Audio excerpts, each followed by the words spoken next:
SpongeBob SquarePants Mysteries Stage Fright.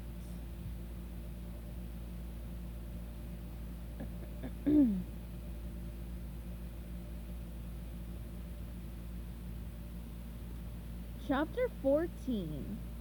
Walking into that police station, I sure had an uneasy feeling. I'd bumped into the cops a couple of times during my earlier investigations, and it hadn't gone well. My instincts told me to turn around and hightail it out of there. But Sandy was confident we were doing the right thing, consulting with her friend on the force. Maybe a little too confident. Sure, Sandy was plenty smart. When they were handing out brains, she'd gone for the extra large. Still, I was uncomfortable. It kind of felt to me as though she was taking over the investigation. We were supposed to be equal partners, but our styles were different. Sandy was all about hard evidence, while I tended to work on instinct following my nose. And when your nose sticks out like mine does, you can't help but follow it.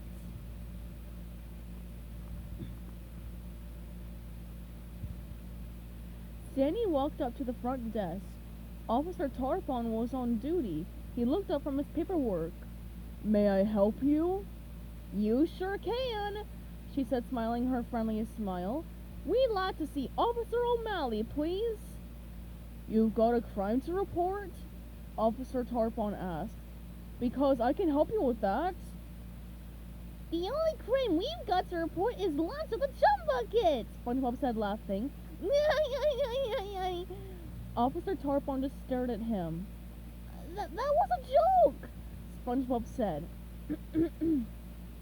"I see," Officer Tarpon said, his expression staying completely serious. "Here at the Bikini Bottom Police Department, crime is no joking matter. We take it very seriously." "Of course you do," Sandy said, shooting SpongeBob a quick glare. "So, can we talk to Officer O'Malley?" "I'll see if she's available," Officer Tarpon said, picking up the phone. He punched a couple of numbers and spoke into the handset. "Tarpon here, you've got a couple of visitors." He paused, listening.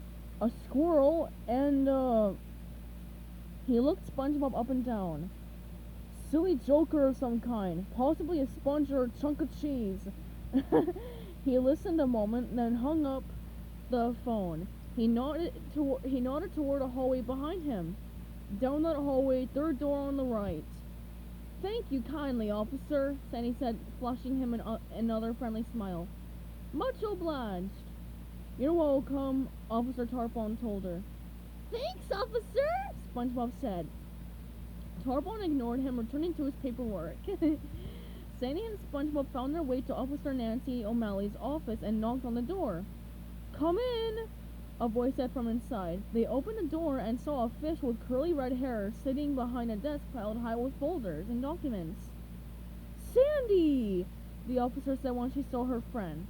"I thought it had to be you. I mean, you're the only squirrel in town. Didn't take a detective to figure that one out." She laughed.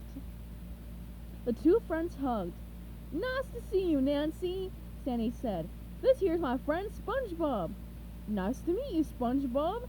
"Nice to meet you too, Nancy." Officer O'Malley gestured for them to sit down.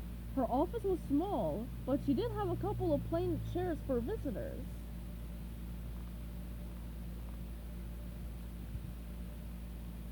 "I got a question for you," Sandy said.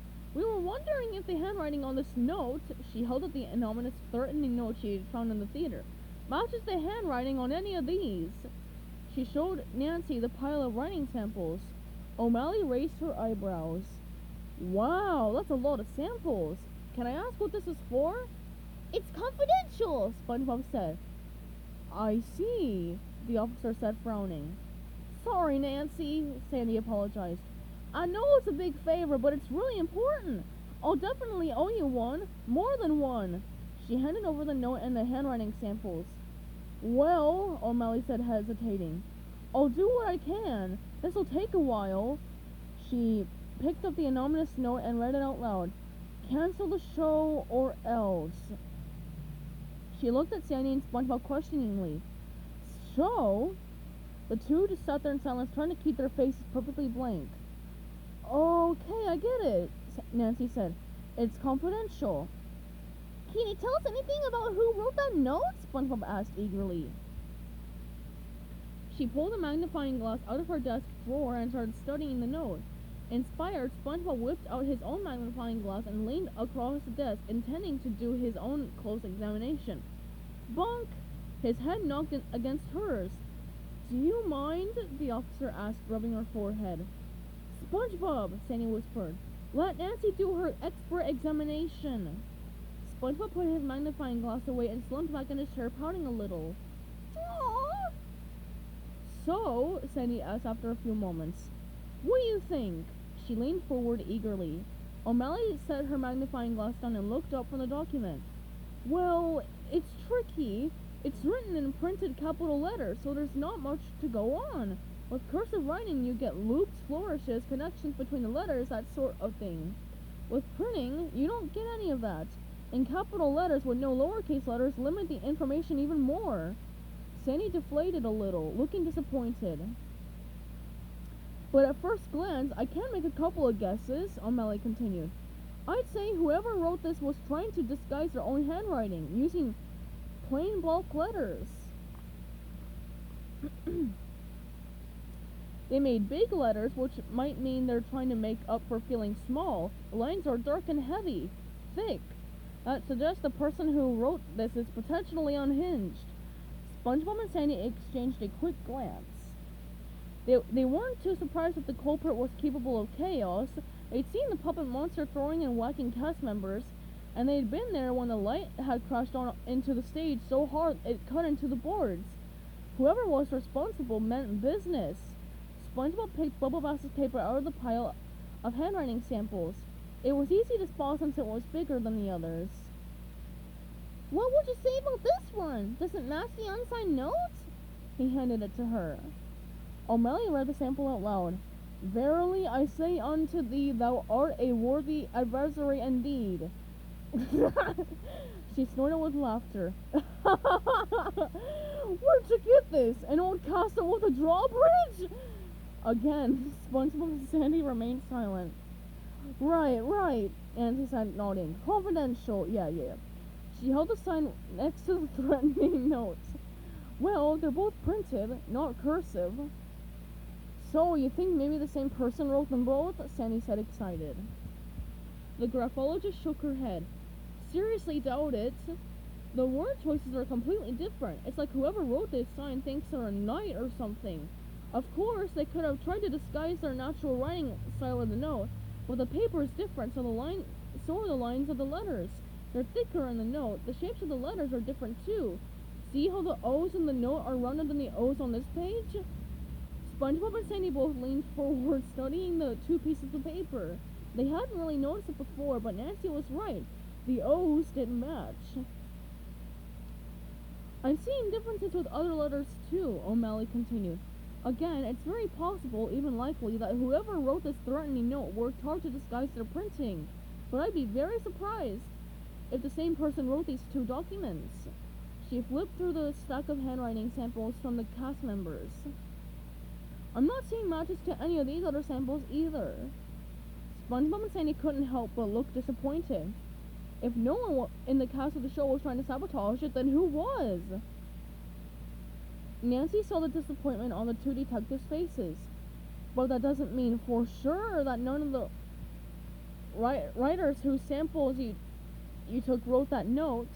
Are they requested standards or non-requested standards? SpongeBob looked puzzled.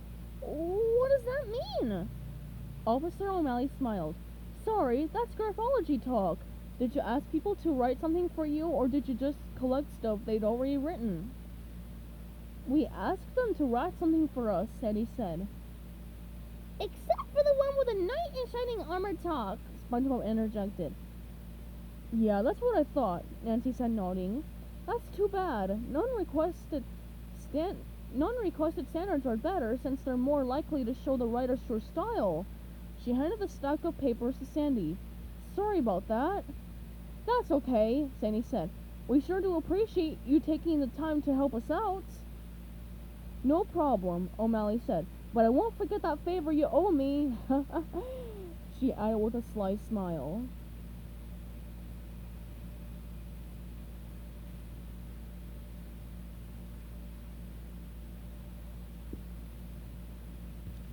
Stay tuned for chapter 15 coming up soon.